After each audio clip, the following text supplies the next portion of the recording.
दोस्तों नमस्कार, मैं knowledge Pandey. Ministry of corporate affairs के द्वारा एक सर्कुलर जारी किया गया है जो कि 30 मई 2022 को आया है और इसमें सेक्शन 8 माइक्रो फाइनेंस को लेकर के बहुत सारी बातें की गई है। और ये जो सर्कुलर है सारे जितने भी आरओसी हैं सबके पास भेजा गया है, सबके रीजनल ऑफिस में भेजा गया, रीजनल डायरेक्टर के पास भेजा गया है। और ये इसका जो मेन मोटो है, इस सर्कुलर का जो मेन मोटो है वो सेक्शन 8 माइक्रो फाइनेंस कंपनी को लेकर के है कि सेक्शन 8 माइक्रो फाइनेंस क्यों बन रही है, कैसे उसका अप्रूवल दिया जा रहा है, कैसे वो कंपनी बन जा रही है। जबकि साथ में इसमें दो अटैचमेंट ये भी है जो 2020 में जो दो attachment ministry of corporate affairs के द्वारा जो जारी किया गया था उसमें यह बताया गया था कि सेक्शन 8 कंपनी में माइक्रो फाइनेंस के लिए कोई अप्रूवल नहीं मिलेगा, यानी सेक्शन 8 में अब माइक्रो फाइनेंस कोई भी नहीं बनेगी। इन्होंने क्या किया था कि सर्कुलर जारी किया गया था, उस सर्कुलर को भी इसमें अटैच किया गया है और उस डेट का भी इसमें जिक्र है। अब इस सर्कुलर में ये पूछा जा रहा है, ये बताया गया है कि कुछ दिनों से देखा जा रहा है कि बहुत सारी सेक्शन 8 की कंपनियां हैं जो बन रही है और बनने के बाद इसका जो ऑब्जेक्ट है वो चेंज कर दिया जा रहा है, यानी एक रेजोल्यूशन पास करके एक फॉर्म ई फॉर्म MGT 14 फाइल करके इसका जो एक्टिविटीज है, इसके एक्टिविटीज जो कोड है उसको चेंज कर दिया जा रहा है। तो ये क्यों चेंज कर दिया जा रहा है, जबकि कॉर्पोरेट कार्य मंत्रालय ने ऑलरेडी इस पे नोटिफिकेशन ऑलरेडी सर्कुलर जारी कर दिया है कि कोई भी माइक्रो फाइनेंस की कंपनी सेक्शन 8 में नहीं बनेगी। तो आखिर में क्यों बन रही है, तो ये इस चीज के बारे में बताया गया। और साथ ही साथ इसमें ये भी बताया गया कि जो पुरानी सेक्शन 8 की कंपनियां हैं उसको भी कन्वर्ट किया जा रहा है माइक्रो फाइनेंस में, और जो नई इनकॉर्पोरेट हो रही है सेक्शन 8 की कंपनी वो भी उसका भी ऑब्जेक्ट, यानी माइक्रो फाइनेंस की जो कंपनी पहले क्या है कि सेक्शन 8 कंपनी बनाई जा रही है और उसको कन्वर्ट कर दिया जा रहा है माइक्रो फाइनेंस में। अब तो माइक्रो फाइनेंस में कन्वर्ट करने के लिए अब मिनिस्ट्री ऑफ कॉर्पोरेट अफेयर्स ये पूछता है कि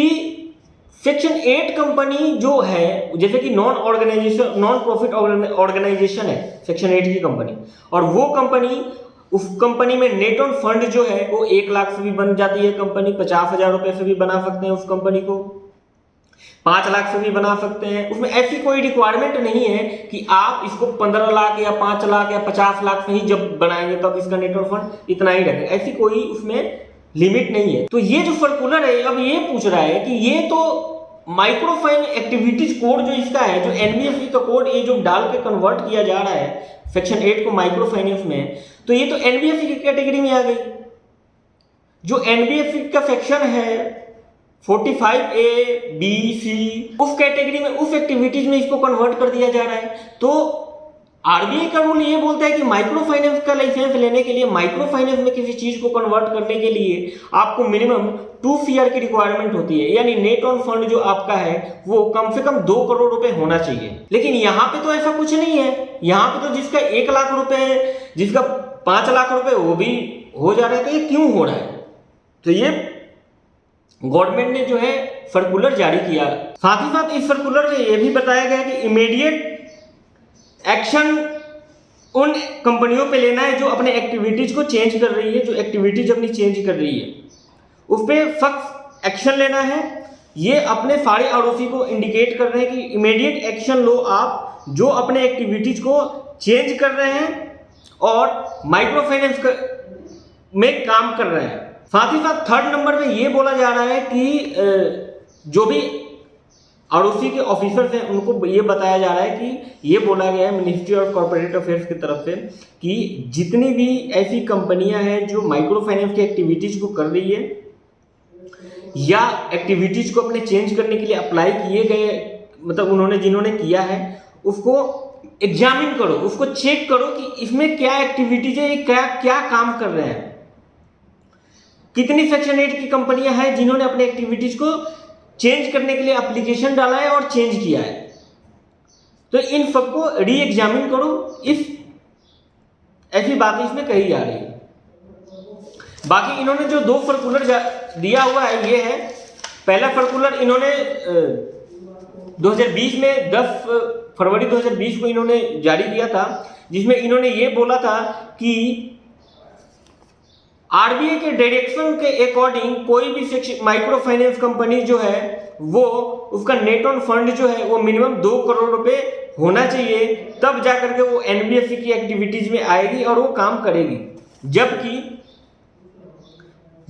और साथ ही साथ सेक्शन 8 कंपनी के लिए भी इन्होंने ये बोला था कि सेक्शन 8 कंपनी मतलब माइक्रो फाइनेंस में कब कन्वर्ट नहीं की जाएगी और माइक्रो फाइनेंस की एक्टिविटीज को सेक्शन 8 में अलाउ नहीं किया जाएगा, बिल्कुल परमिशन को रद्द कर दिया गया था। साथ में उसके ठीक 6 महीने बाद इन्होंने अगस्त में भी एक सर्कुलर जारी किया गया जिसमें इन्होंने साफ मना कर दिया कि सेक्शन 8 को अलाउ ही नहीं किया जा रहा है कि वो माइक्रो फाइनेंस की एक्टिविटीज को करे, माइक्रो फाइनेंस की काम करे और वो माइक्रो फाइनेंस में कन्वर्ट हो। तो सारा इन्होंने आरबीआई का हवाला देते हुए इन्होंने सारा कुछ कर दिया था, नेट ऑन फंड का हवाला देते हुए इन्होंने सारी चीजें इसमें मेंशन कर दी थी। तो ये सर्कुलर इन्होंने जारी किया है, ये नोटिस जारी किया है इन्होंने। अब बात कर लेते हैं कि आखिर में इसमें गलतियां किसकी है।